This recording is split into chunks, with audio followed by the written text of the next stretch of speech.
Go ahead. Good afternoon, everyone. Myself, Dr. Kanchan Durugkar. We are here with our another Facebook Live session, and our today's Facebook Live session is on how to solve mysteries of IVF failure. So today, basically, we are going to discuss about uh, what is the reason behind your IVF failure, whether if you are undergone IVF and your result was not favorable of that IVF cycle. So, what can be the reasons for that IVF failure? What can be the issues that can be addressed, and we can solve that mystery and get a successful results. So, firstly, we will discuss about what can be the reasons of IVF failure. So, basically, there are three main important things in this. So, what are they? So, these are first is the embryo. So, the embryo that was transferred, what was the quality of that embryo? If the embryo quality is, if the embryo quality is discussed during your IVF journey, that how the embryos are there after your pickup is the pickup, say on day 5 your discussion is there, and on that day the embryo quality is discussed. So how is the quality of the embryos that are formed and frozen or fresh or frozen, whatever it is, and whether they are day 3 embryos or day 5 embryos, what is the quality of that embryo, that needs to be good for the IVF success. Then next coming is the endometrial reason, like anatomical reason, like if at all there is any problem with thin endometrium, or any problem of polyp, or any problem related to fibroid like submucous fibroid or submucous myoma is there. So that this anatomical problem which were not addressed during the first transfer, so that can be a reason for IVF failure. Now other problem can be a genetic problem. So since we think that genetic uh, genetics may be okay because there is no significant history as such other than infertility, so we don't go for genetic testing in the first go if at all there is no significant history. So genetic testing in the form of karyotyping should be done for the patients with one IVF failure with the good quality embryo transfer. So genetic testing will tell us whether there is any karyotyping related problem, like male should have a 46 XY karyotyping and female should have 46 XX karyotyping. So if that is, that is having some problem, then some other genetic test can be done, like PGTA testing also can be done.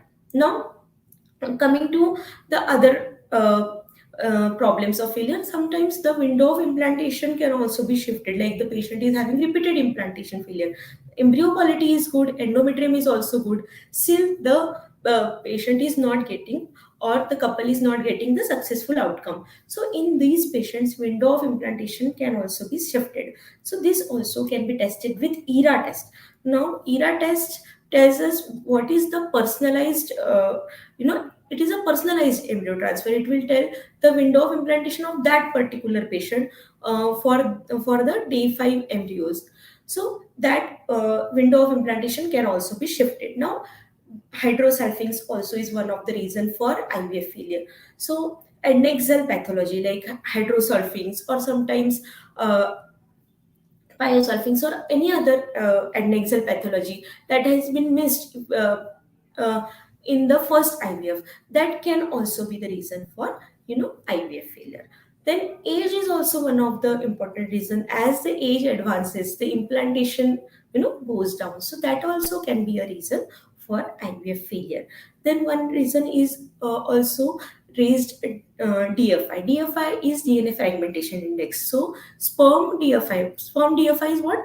The degenerated embryos or the disintegrated embryos are more in number, so more in percentage. So that can cause this implantation or IVF failure. So that can be checked. Sperm DFI can be checked. DNA fragmentation index can be done, and we can see whether the DFI is raised. And if the DFI is raised, we can treat it with antioxidant, and we can use some sperm selection techniques for the patients with raised DFI that can help us get the good quality embryos and successful pregnancy outcome. So this is about the raised DFI. Now coming to how to solve these problems, what are the reasons that we have discussed till now. about the recurrent pregnancy IVF failures. Recurrent pregnancy loss and recurrent implantation fail IVF failure has similar causes, but today we are discussing is about recurrent IVF failures. Now, how to solve these problems? So we will discuss each problems that we discuss, the causes we discuss. Now, embryo related problems. So embryo quality. So embryo quality related problems are more and more in rise. So why this is in rise? Because sometimes because of PCOS. So in PCOS, the egg quality is compromised for the patient. Then that compromised egg quality will give us compromised quality of embryo. That can be a reason for a poor quality embryos. Then low AMH. If the ovarian reserve is less because of the age or any other reason, if the ovarian reserve is less, that can give us the poor quality embryos. So these are the reasons we have. So how to improve them? If the repeat implantation is failed, or the embryo quality, if we are not sure about, then we can go for a embryo quality is not good, and we can go for a one more stimulation. If that embryo quality we are not getting compatible to give us a pregnancy, then we can go for a repeat stimulation, or we can have a genetic testing done. Okay. And there is also a genetic testing of embryos, that is called as a PGTA. So that is pre-implantation genetic testing, that is aneuploidy testing. So what this aneuploidy testing will tell us, that those that embryo which is having the good quality maybe, okay, but that can be genetically abnormal. So the quality of embryo, good quality embryo, plus the genetic testing of that embryo will be done, and that will tell us whether the that embryo is euploid or not. Euploid is genetically normal, okay, and that can give us a good pregnancy rate also. Now this is about the embryo. I'm now coming to endometrium. Now in the endometrium, some unaddressed issue during the first IVF failure can be there, like endometrial polyp or some submucous myoma, any septum, or thin endometrium. Now, how to treat them? So we can do is the hysteroscopy. Hysteroscopy we can do is the polypectomy if the polyp is there. If the septum is there, septum resection can be done. If there is convergent cavity, or cavity is small, then we can do is a metroplasty and we can widen that cavity. Or if at all the problem is of thin endometrium, then what we can do? We can do the hysteroscopic PRP or stem cell also. This hysteroscopic PRP or stem cell will is injected in the subendometrial region, and it will improve the endometrial thickness, and it will improve our success rate also. Now this is about the endometrium thickness. Now and other issues which can be there in the uterine cavity which were missed. Okay, now if at all the patient is having hydrosulfings, or it was not addressed and she is having repeated implantation failure, then salpingectomy or lap clipping can be an option, so that the fluid that is there, the toxic material that is there in the fallopian tubes, that is causing the embryo to not implant, that can be cut off. So yes, there is a disadvantage that the patient loses the potential to get pregnant naturally, but it will definitely improve the implantation rate. It will give us a successful outcome. We do what is we delink the uterus from the tubes, the swollen tubes, or the tubes which is having hydrosulfings. So we delink that tubes from the uterus, so that we can get a good success rate, so that the fluid from the hydrosulfings should not enter into the uterine cavity and will cause our hamper to the implantation. So this is also one of the thing, that is a tubal delinking or salpingectomy we can do. Now one more thing is about myoma. If at all fibroid is there, fibroid can be a reason for repeated pregnancy repeated implantation failure. Mainly those fibroid which are nearer to the endometrial cavity, which are near to the lining where we release the embryos. If those fibroids are near to your uterine cavity, like the submucous fibroid or the intramural fibroid of larger size, so these needs to be removed before going for the next transfer. So myomectomy is also recommended for those patients with fibroid with failure. Not all fibroid need to be removed, but those nearing to the endometrial cavity which will hinder our implantation, those need to be removed. Now, coming to other pathologies like repeated implantation failure is there, embryo quality was good, endometrium was also good, there's no head neck cell pathology, so there can be a reason with aneuploidy. Aneuploidy is the embryo quality is good, but then genetically that embryo may not be normal. So in that case, aneuploidy testing can be done with PGTA, or if at all any other problem we get to know by the genetic testing, that karyotyping I told of, so that can be done with PGT-SR or PGT-M. So this recent advance has come up for the patients with repeated implantation failure or repeated pregnancy loss. This recent advance can give the successful pregnancy outcome for the patients, these patients, and give a healthy pregnancy. It improves the success rate, 10 to 20% than without PGTA. So we recommend PGTA for the patients with repeated implantation failure or repeated pregnancy loss also. Now, coming to the other advances in the IVF treatment that we can do for the patients with IVF failure. So if the previous embryo transfer was the day 3 embryo transfer, then this time we can go for the day 5 embryo transfer also. So day 3 embryo, comparing the day 3 and day 5 embryo transfer, day 5 embryo will always have a greater fertility potential. It has a greater successful outcome. It can give us pregnancy. So success rate of day 5 embryos is more. Now, other methods are laser assisted hatching also can be done. So laser assisted hatching, we do is what, the outer layer of embryo is hatched either with laser or some mechanical hatchings are also available, but laser assisted hatching is recommended, and this laser assisted hatching will hatch the outer layer of embryo. This will improve our implantation rate or the success rate for IVF. Now, other test I talked about, the shifted window of implantation also can be there, like the patient is having a good quality embryo, endometrium is also good, and other situations are also in favor, but the window of implantation may be shifted, like we are doing the transfer on the P+5, that is the fifth day embryo, we are transferring on the fifth day. Okay, but that window of implantation may be shifted like P+4, matlab one day earlier the transfer that we are doing, or maybe one day later, it is P+6. So this window of implantation, if it is shifted, if it is receptive at day 5, that is okay. But if that window of implantation is shifted, and if we do the transfer at that time, then definitely we can improve the success rate in the patients with no implantation failure.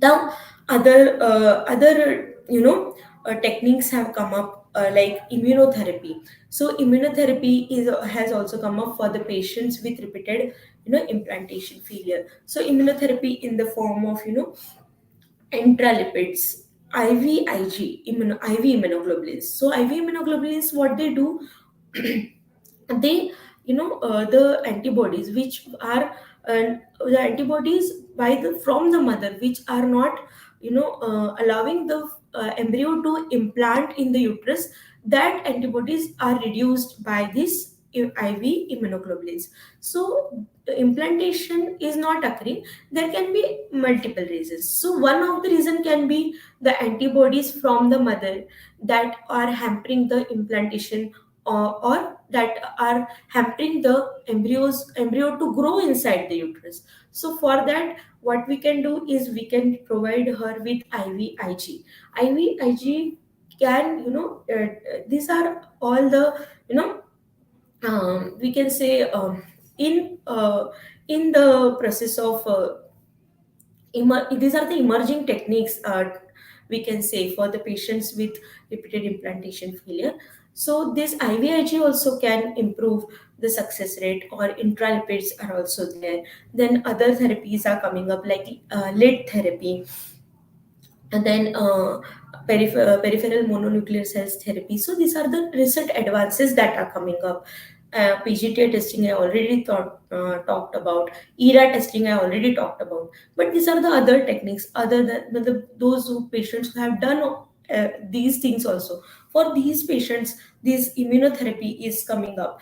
So this is helpful for those patients with repeated failures. So uh, so I will summarize our today's topic, in a short. So yes, this is a frustrating situation. We go through IVF, so many injections are given. Then after embryo transfer, also tablets, injections are there, and yes, we of course. Hope for that it will be positive in first attempt only. But IVF, it doesn't have, we should also keep in mind that IVF doesn't have 100% success rate. So IVF success rate is around, even we go with the best treatment that we have, then the IVF success rate is around 60 to 70%. So it depends upon patients to patients, of course, but the IVF success rate is 60 to 70%. Now, if we fall in that 30 to 40%, it is not that we should stop trying. Yes, it is a frustrating situation, but we can go ahead. We can, solve all these problems, address all those issues which were not addressed in the first IVF or second IVF, maybe. And yes, financial burden is also there on the couple. But yes, we can, achieve the success. Of course, there is a light at the end of the tunnel. So, though you have had previous IVF failures, also don't lose your hope. We have, if one IVF has failed, or we are not finding the solution for the one problem, we can find a solution through other other techniques, other uh, methods are there, recent advances are there that can help us in getting the successful outcome. And definitely you can have a successful pregnancy outcome and have a live and healthy baby. So wishing the same to all the couples who are there struggling with in their IVF journey, and best of luck. Thank you.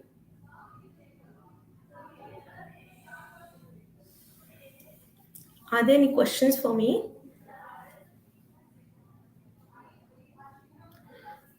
Okay. So, what is the main reason of IVF fails? That is asked.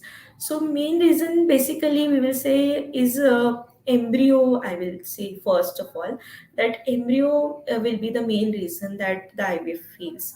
So, with first IVF fail only, we don't go for the genetic testing actually. We go for the karyotyping of the couple, but genetic testing of embryo we don't go for. Embryo quality, or if the embryo is not having the potential to grow and give a pregnancy, that can be a reason for failure. Thin endometrium that I told of, ki endometrium related problem, receptivity related, the endometrium is not receptive, that receptivity related problem can be there. Then other problems like I have told about this, some can be, there can be polyp, there can be some septum, or those issues which were not addressed in the previous IVF or this IVF. Or maybe a hydrosulfings, that is if the fluid is filled in the tube, that can secrete some toxic fluid, and that enters in the uterine cavity, and that can cause IVF failure. So these are the different reasons for IVF failure.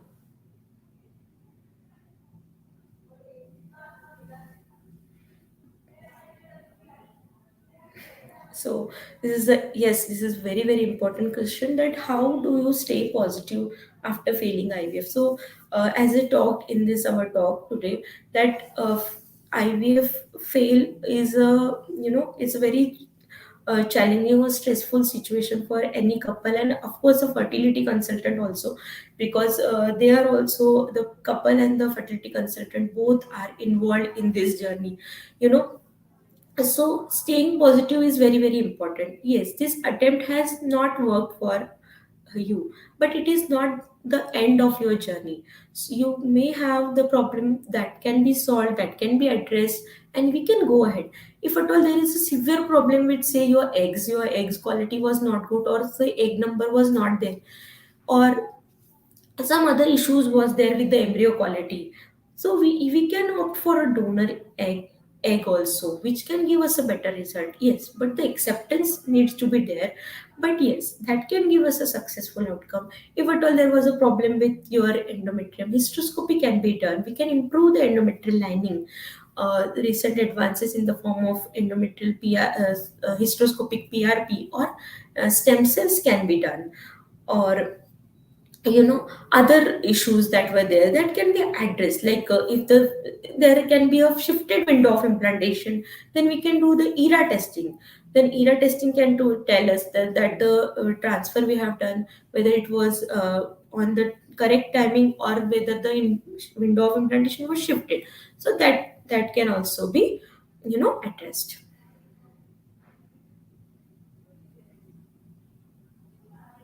Yes. So this is again a very important question, that how can I improve?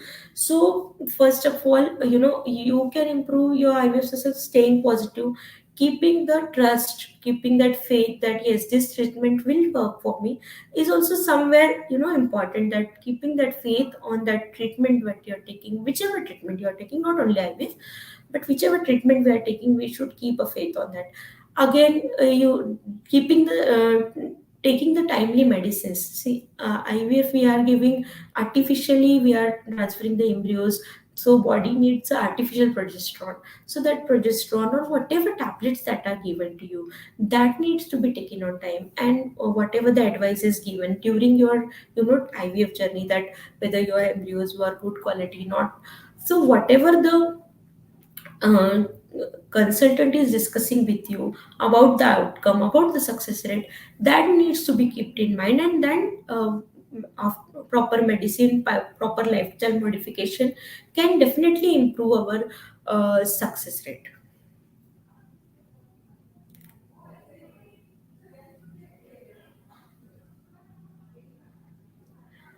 Yes, so yes, important question from the patient professor, that how do I prepare my body for IVF?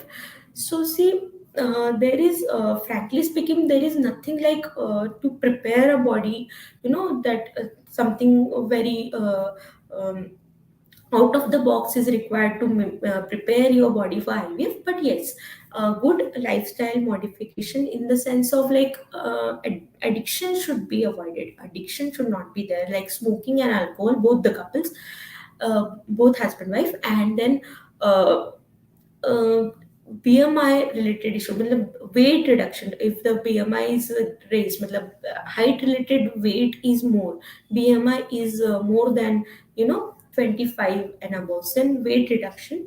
Then healthy eating habits that can be there. So these are the avoiding the junk food, canned food. This all things can improve, and mainly living a stressful life. Stress is going to hamper your IVF result. So stress free, living free life, where you're not thinking, you're relying on the treatment, and also you are free, you're feeling okay. If you are in very much stress, that what will happen, yes, of course there is a stress. You are undergone an embryo transfer, you're taking for 14 days of medicine, then 14 or whatever days of medicine you are taking, and then you're waiting for the beta stage. So it's a stressful journey, is stressful. But yes, being positive during this journey is very very important, and that is how you should prepare your body and mind during this journey.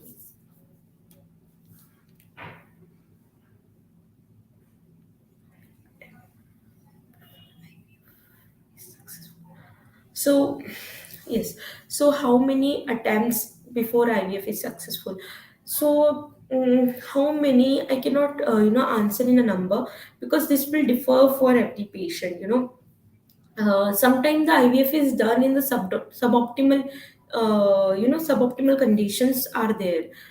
So that can be a reason for failure. So a proper, where you are getting a proper treatment, where you are having a optimal facilities there. If the IVF you are going, then success rate will be more.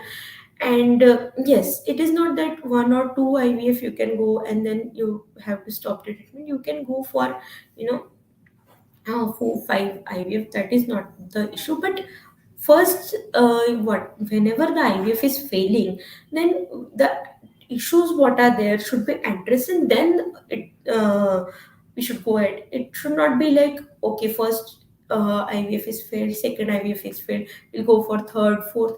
Before going for those transfers, we should go for evaluation, that what can be a reason. Is there any reason? Should we go for hysteroscopy? Should we address the any hydrosulfing is there, or should we think of aneuploidy testing? Why these 3 4 attempts of mine has failed, or there was any issue in uterus. So these small issues that needs to be addressed, and then we should go for attempts or further transfers. So it is not like one or two, we can go for multiple attempts of IVF. Yes.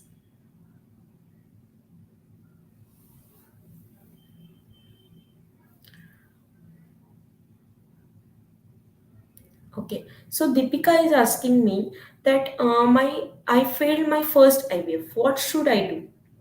So Deepika, I will, if you heard this Facebook live session, we have discussed about the causes. Causes in the sense of whether the embryo quality, how was the quality of embryos which were transferred. Then was there any issue with your endometrial lining? Was the endometrial lining thin? Or there was any problem during embryo transfer? Was the embryo transfer smooth or not? So, and then proper medicines after embryo transfer, whether they were taken. So these are the issues that we need to address. In if at all that was also okay, embryo quality and all was okay, then any problem related should be addressed in the form of hysteroscopy, I will suggest, or genetic testing of couple, I will suggest. Yes.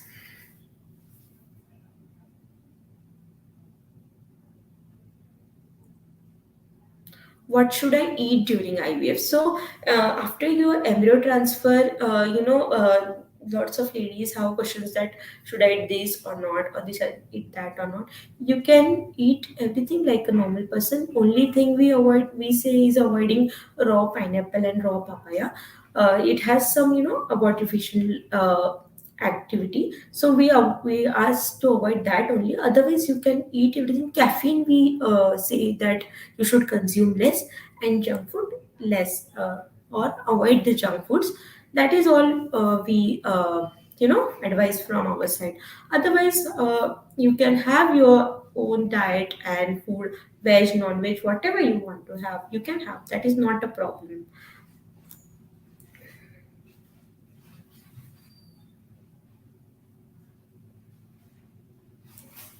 We'll wait for some more time for any of our viewers want to ask any questions regarding this Facebook live session or any other IVF related issues. Mm.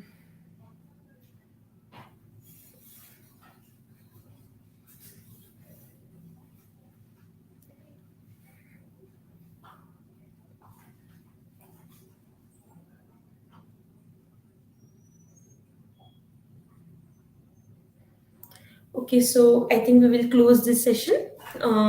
Thank you all the viewers for your patient listening.